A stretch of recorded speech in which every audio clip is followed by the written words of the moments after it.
Boldwood presents Finding Family at the Cornish Cove, written by Nash, and read by Rebecca Norfolk. The moral right of the author has been asserted. This performance is owned by Boldwood. Chapter 1. No going back now. It's a deal. Congratulations, Gemma. You are now the proud owner of not one, but 2 buildings. My heart thumped in my chest as I placed the pen next to the document I had just signed and reached out to shake Martin's hand. I tried to portray confidence. After all, I was a strong, independent woman who was expanding her business. But inside, I was having the proper collywobbles. One of the hardest things about being single is that you must make all the decisions alone. Yes, there are people that you can talk things through with, and that really helps. I'm eternally grateful that I'm so close with my sister Lucy and her husband James, probably more so since we lost our mother. I appreciate that they do their best to help and guide me, but ultimately, it's all down to me. However, as my darling mum always said, you don't always have to be sure that it's the right decision, you just have to make one. Mum was always coming out with words of wisdom. One of the many things I adored about her was her ability to calm people down when they were feeling anxious about something. How, when they came into her café, she made them feel welcome and supported, and she'd sit them down with a nice cup of tea and let them unburden themselves to her.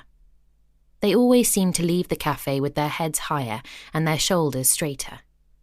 In time, I hoped it was something I was remembered for too, and when I took over her business, I tried to keep this ethos in mind. When I jokingly mentioned to Martin, who owned the bric-a-brac shop next door, that I could do with him moving out and me expanding by knocking through, I had no clue that the thought would percolate in his mind and he would take me up on my offer. Decisions had swiftly been made and documents quickly drawn up and signed. No going back. Project Café renovation was underway. As I searched the cloudless blue above me, I yearned for my mum's wise words. Show me a sign, Mum. Have I done the right thing? From the chipped wooden table outside my café where I'd plonked myself, it was easy to be distracted by the glittering turquoise sea and the golden sands of the sweeping bay before me. In the harbour, the slamming of a car door dragged me back to the pages of my new notebook, which were fluttering in the breeze. The first blank page stared back at me. The sea normally inspired me when I was journaling, but today there was nothing forthcoming. Even the noisy, greedy seagulls squawked and swooped, scavenging for any morsel of food that may have been dropped by an unaware tourist. Us locals knew better and held on to any food we had for dear life. Morning, lovely. You look like you've got the weight of the world on your shoulders.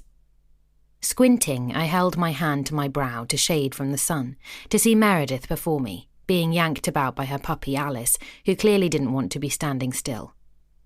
Meredith was my friend who had recently upped sticks from the Midlands and very bravely bought the local lighthouse, without even seeing it.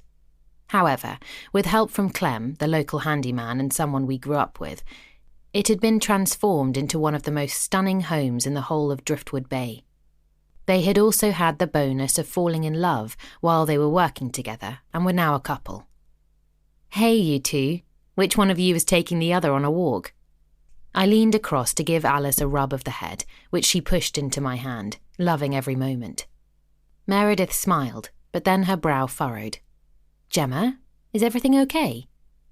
A huge sigh escaped from my body. Oh, I suppose so. I've just signed the contracts to move Martin's shop over to me. Wow, congratulations! But shouldn't you look a bit happier? I am happy, honestly. It's just so huge for me. Can't stop wondering whether I've done the right thing or not, and what Mum would think. I didn't know your mum at all, but I think she'd be super proud of you. However, I think most people would say that it's okay to be a tiny bit afraid too. I'm sure even the dragons on Dragon's Den are a little apprehensive when they make a new business decision. You can't get it right all the time, but maybe think about what's the worst that can happen. Now that's a great question, Mir. So, if it doesn't work out, you just rent the space out. You're a great businesswoman, Gemma. You wouldn't have won Cornish Entrepreneur of the Year last year if you weren't. As long as you have a plan B, surely that's okay. I just don't want to fail, I huffed. I've been doing this a lot lately when I felt stressed. I already have a failed marriage behind me. The last thing I want is a failed business too. Failing is a part of life, mate. Nothing to be afraid or embarrassed of. What's that saying? The one who falls and gets up is stronger than the one who never tried. It's very true. Failure is not the opposite of success, you know. It's where you learn from your mistakes and try something else instead. It's all part of the grand plan of life. I smiled at her. Thank you, oh wise one. I do have my moments. She made it sound so simple. However, her past wasn't tied to Driftwood Bay like mine was. This café as I know it is where I grew up, where we spent our Saturdays and school holidays waiting on the few tables that we had. I've already changed it from a bakery to a café. Maybe that's enough. What if it's meant to stay as it is? This is where all my memories are. Wrong. Listen, lady. She took my hand and pressed it against my chest. This is where your memories are, in your heart and in your mind. We both watched in wonder as a white feather fluttered from out of nowhere and landed on my lap. I smiled. Was this my sign from Mum? What's your why, Gem? Sorry, I'm not sure what you mean. What is the reason that you took over the cafe originally, and why do you want to expand it? Once you know that, then you can move forward and create the results you want to achieve. Just think about your why. Once you've worked that out, you're laughing. And then you can be excited about the future. Alice tugged on her lead and gave a little woof. She was clearly bored of our conversation already. We both laughed.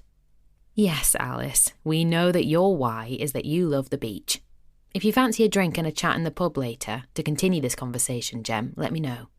That would be lovely. I've got some stuff to do here later, but shouldn't be too long.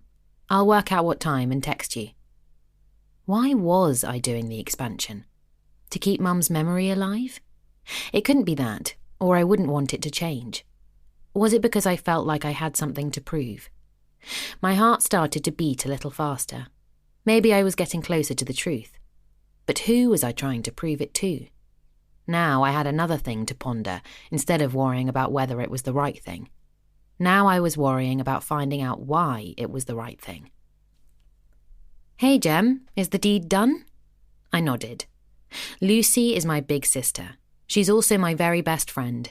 We were close before we lost Mum, but since then we've become even closer still. She'd been married to James for over 10 years, and when people used to say that they'd found their soulmate, I thought it was all a load of crap. But they made me see that it was true.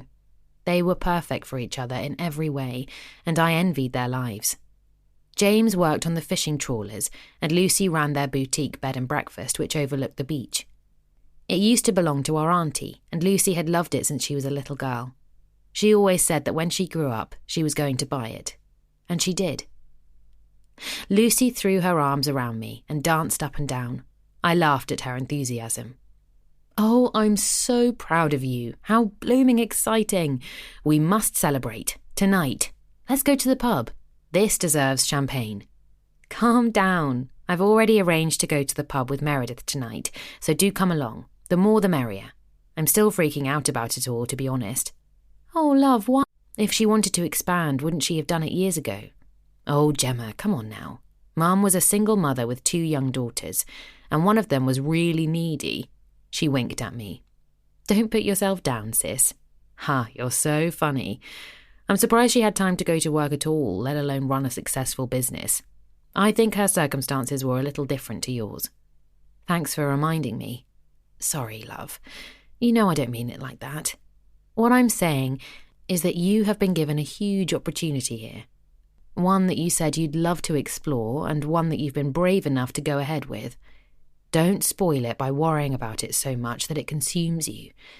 This is the best thing that could have happened to you after, well, you know, everything that's gone on recently.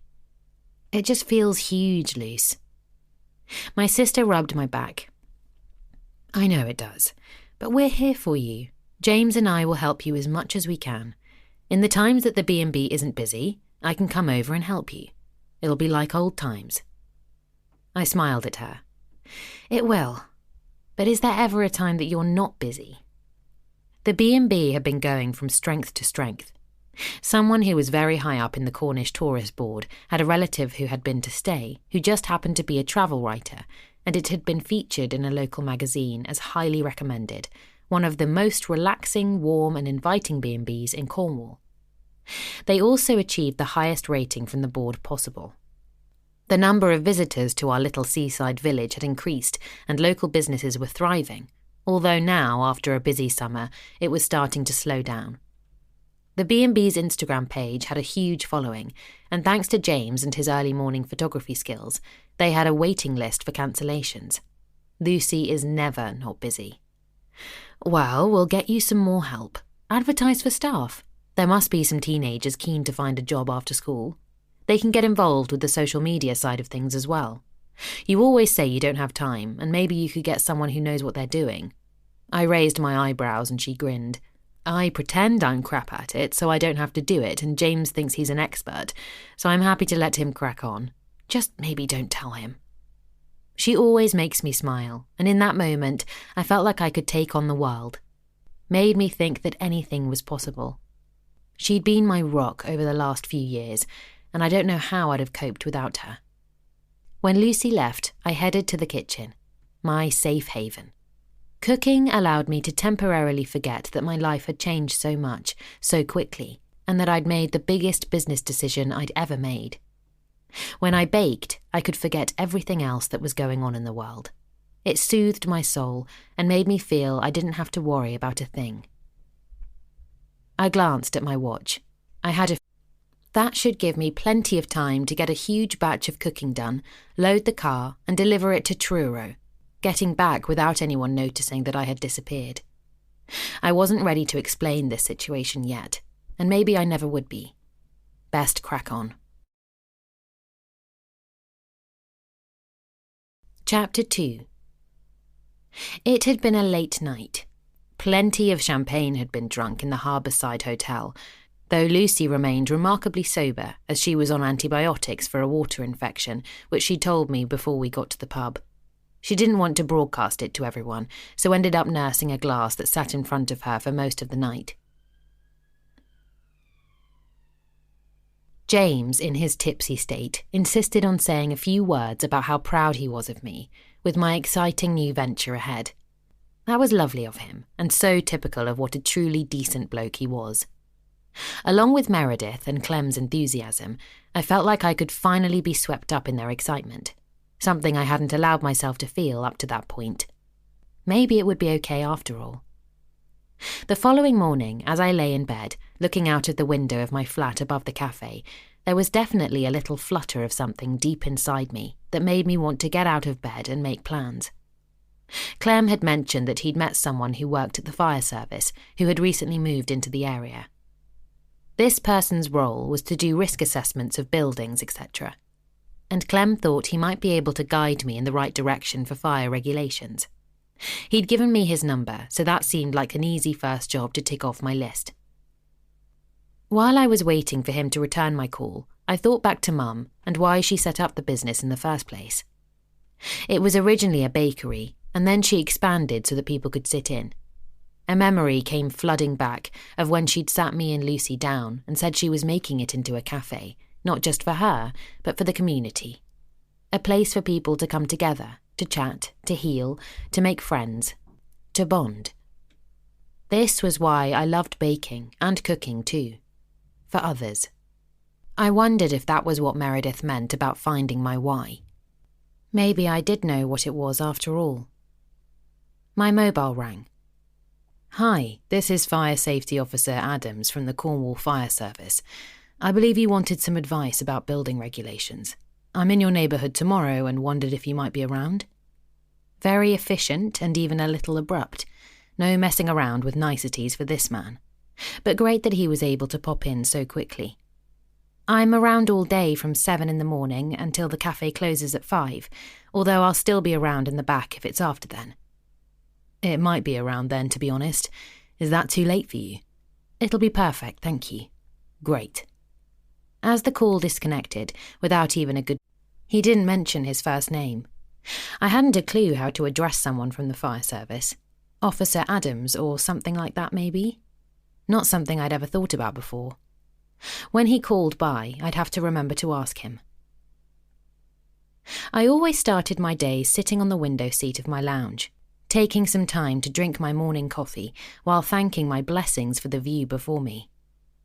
The flat overlooked the harbour one way and the beach the other, and it literally filled my heart with joy every single day. Fridays were busy days in the café, and after another early start, the day had flown by. When I expanded and installed more seating space, it would get even busier, and I would definitely need to get more help.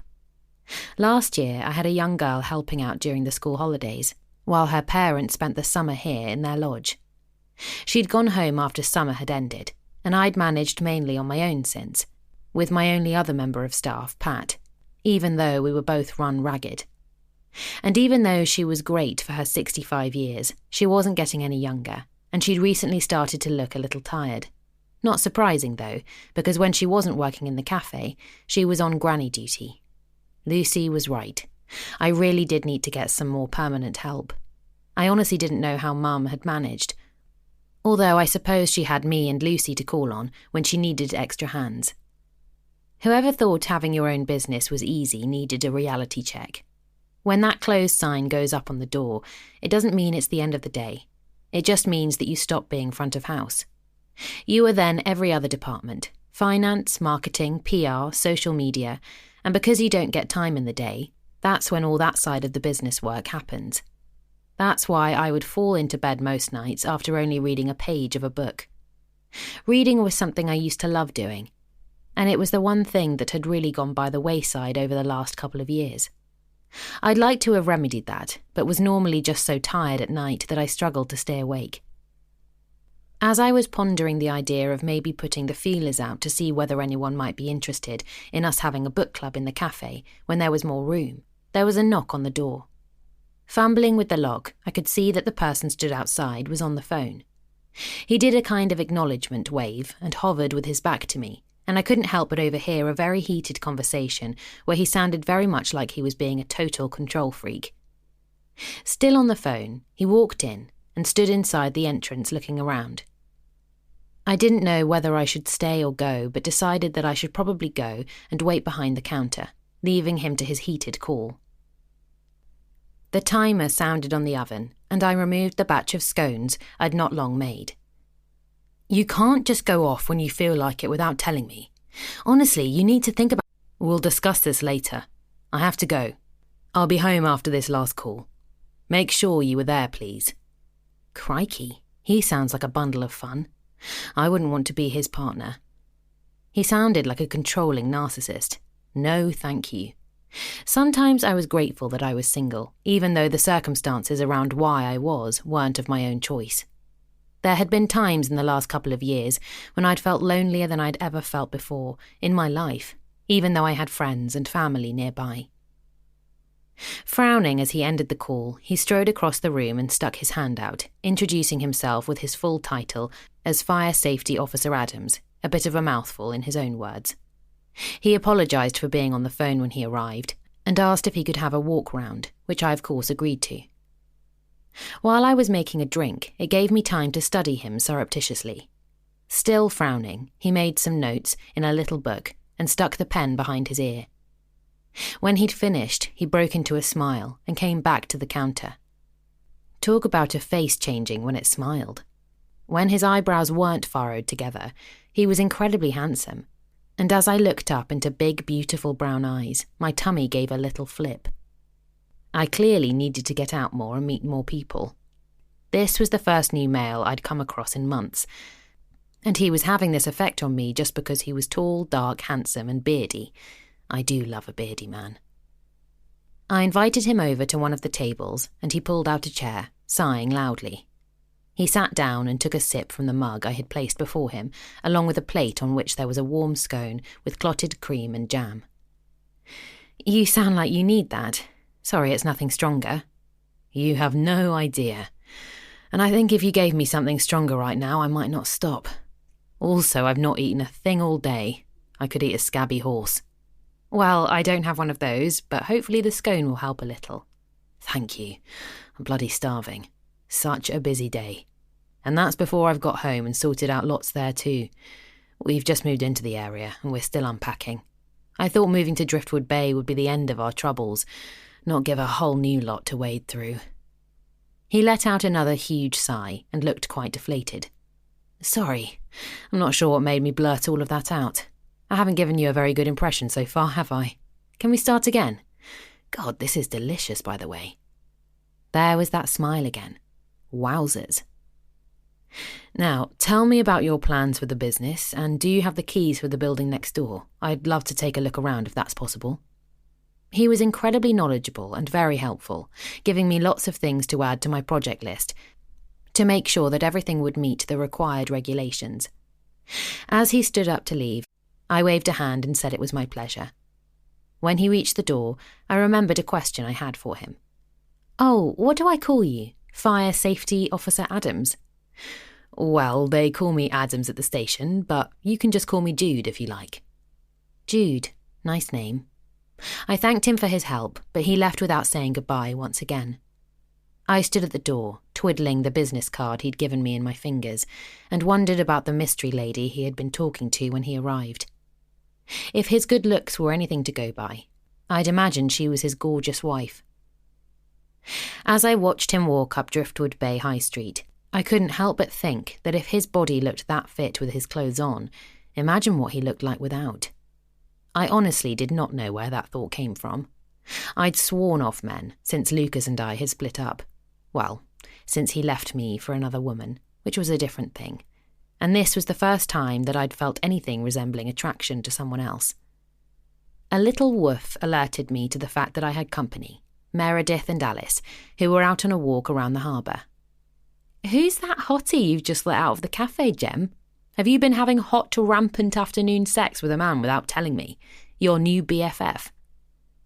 Flustered at the thought of what Meredith was implying, and more about the fact that me getting back on the horse didn't sound quite as awful as I originally may have envisaged when my darling brother-in-law had suggested it at the pub the other night, I grinned. That's Fire Safety Officer Adams. Gosh, he sounds like a bit of a mouthful, Meredith grinned, no pun intended. Blushing, I felt an overwhelming desire to explain. He's just helping me with some of the plans for the café. I bet he is. Good work, Gemma. Very impressive. I bent down to tickle Alice behind the ear, if only to hide my blushes. Nothing more. Just because you and Clem are all loved up doesn't mean you have to go around matchmaking for everyone, you know. Oh, you spoil sport. There's not much else to do round here. It's so quiet now the summer holidays are over and the few tourists have gone home. Let me have some fun. Talking of fun, I said, I have an idea.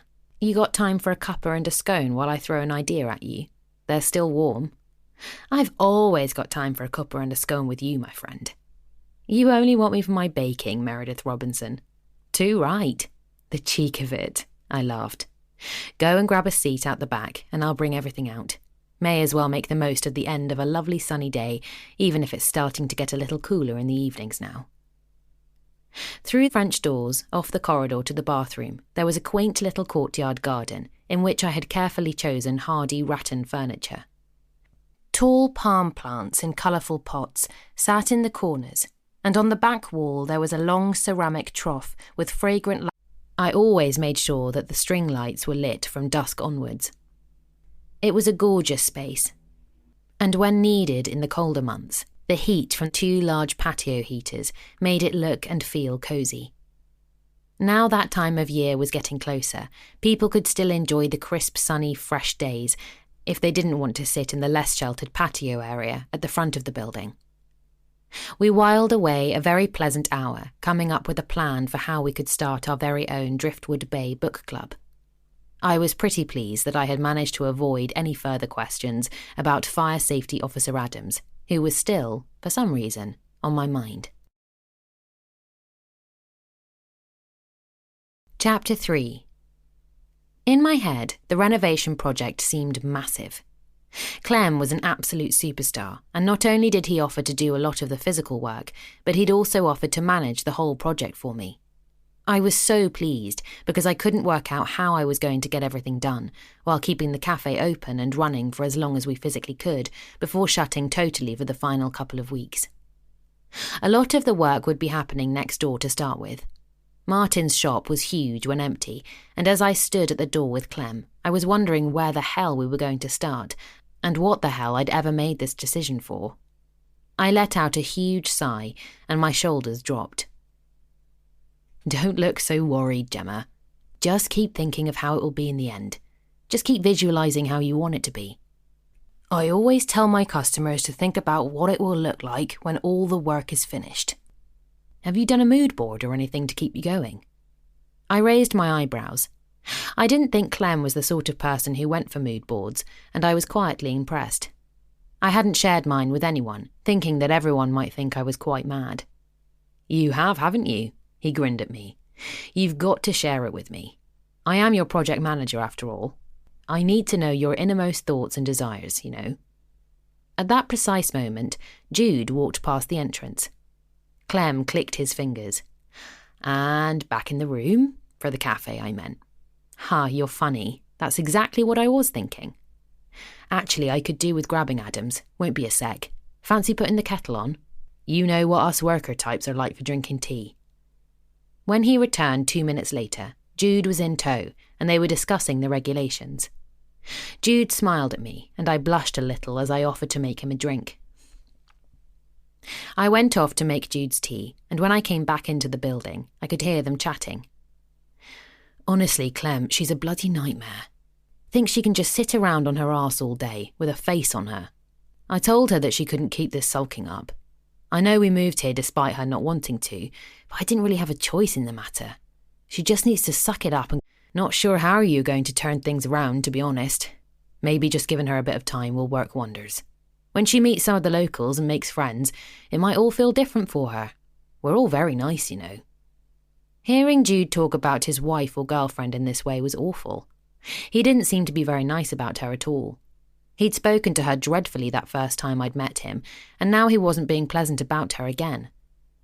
I felt sorry for the poor woman, having to put up with him behaving in that way. No wonder she was a sulker. He might be a good-looking bloke, but listening to the way he talked about their relationship, living with him couldn't be easy. You'll have to come up to the pub with us next time we have a night out. It would do you good, and I'd love you to meet Meredith. That would be nice, and it'd be good to get out. Get me away from the miserable mare for an hour or two. Mum had always taught me that there were two sides to every story, and while I was trying not to judge too much, I was really finding it hard in this instance. I walked towards Jude and handed him his mug, not saying a word. He smiled and said thanks, and then I just headed off back to the cafe and up to the flat. I would go and get the mood board and let him and Clem chat. This wasn't a conversation I wanted to be part of.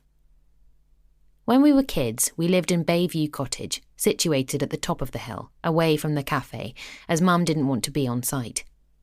Our home was lovely, and we were lucky to have views of the whole bay, so I've always had the sea as a view.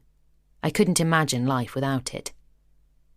When I returned from my time away from Driftwood Bay, after Lucas and I had parted ways, the flat above the cafe was vacant, as the previous tenant had gone to live with her daughter to be nearer her grandchildren.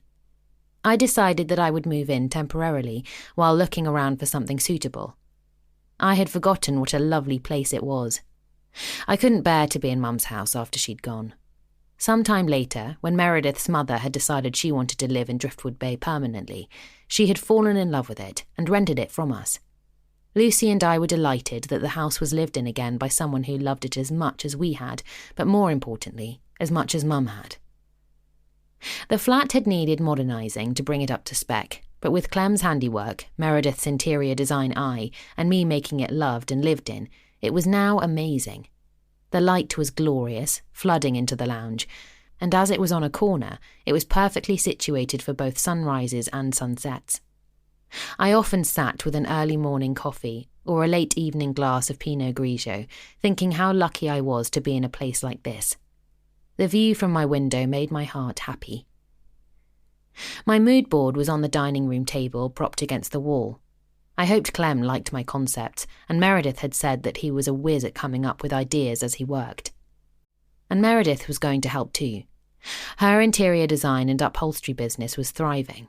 She'd done an amazing job of turning what was a hobby into a business, and I was really looking forward to us working together, creating a place full of ambience that I knew that Mum would be proud of, and for the benefit of the local community too. As I walked down the stairs into the café, I heard Clem shout, "See you next Saturday night then, Adams." "Right, Gemma, let's see that board." His brow furrowed, and, as he took in the pictures that I'd pinned to the board, along with the swatches of material and paint colour chart, he scratched his stubble. He started to gently nod as his eyes moved around the board. I didn't realise I'd been holding my breath while waiting for his verdict.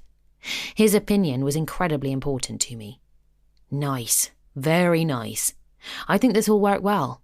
So, let's get planning, shall we? And I hate to tell you, but you'll need your payment card as we need to order some stuff from the builder's yard. This is the worst part, I promise.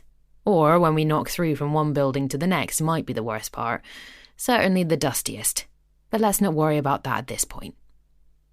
That little bit of anxiety over whether I had done the right thing flashed into my brain again, but it was a little late to do anything about it now. A few inconspicuous deep breaths made me feel slightly less uneasy as we made calls, ordered building materials and planned. Thank God that Clem was helping me, because I honestly would not have known where to start. We set a provisional date for the grand reopening, with a few days either side for snagging and some wiggle room, just in case we needed it. Lucy had already said that she'd love to help me plan and organise the grand reopening evening, and I really wanted her to be involved.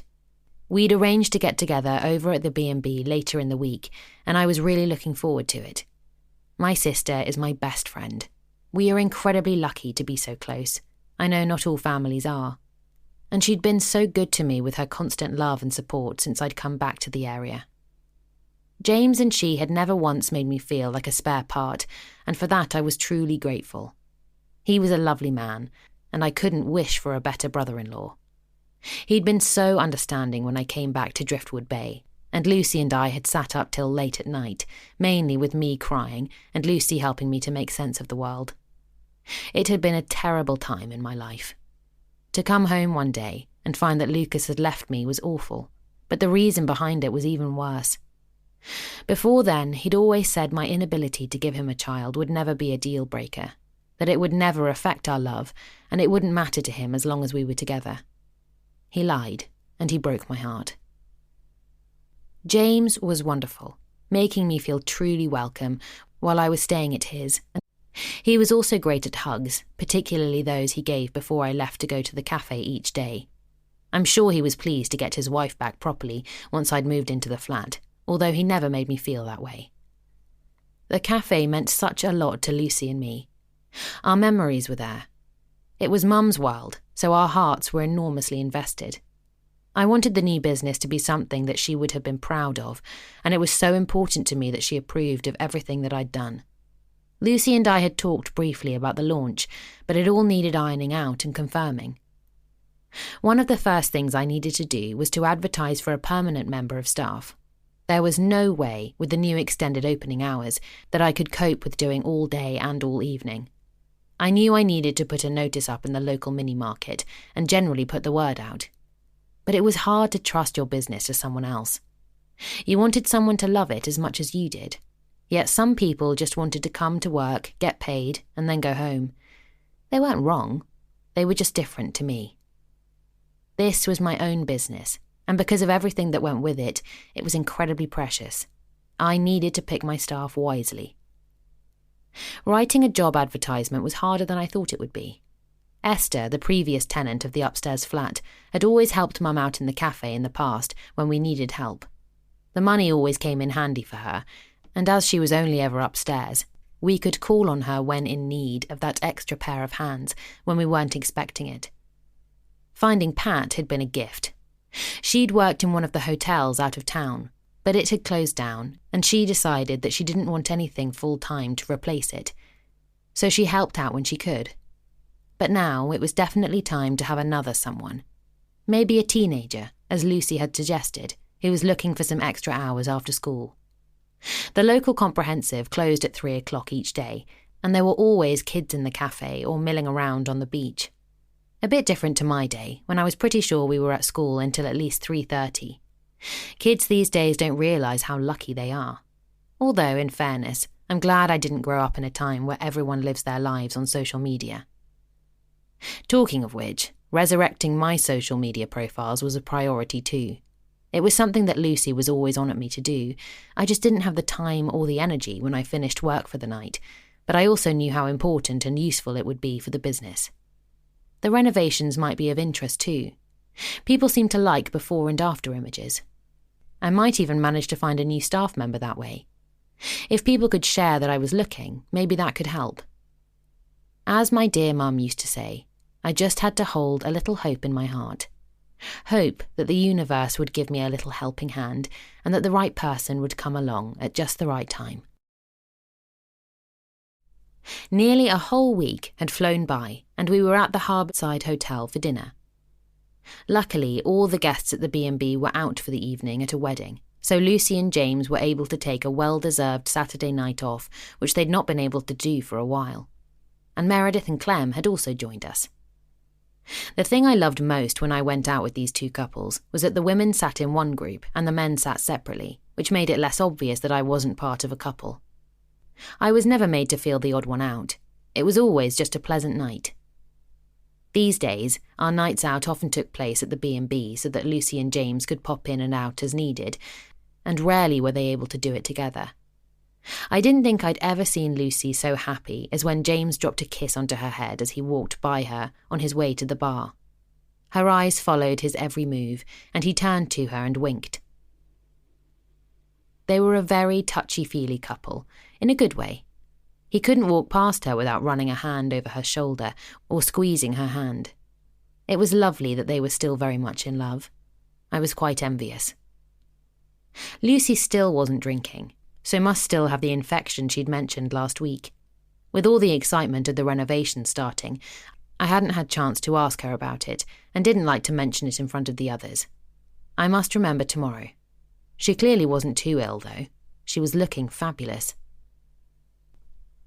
I was just shoving the last bite of a dirty grape burger into my mouth when the lads returned from the bar with another round of drinks. I looked up into those familiar dark brown eyes again. Jude Adams. I'd completely forgotten that Clem had invited him. I had so much on my to-do list these days.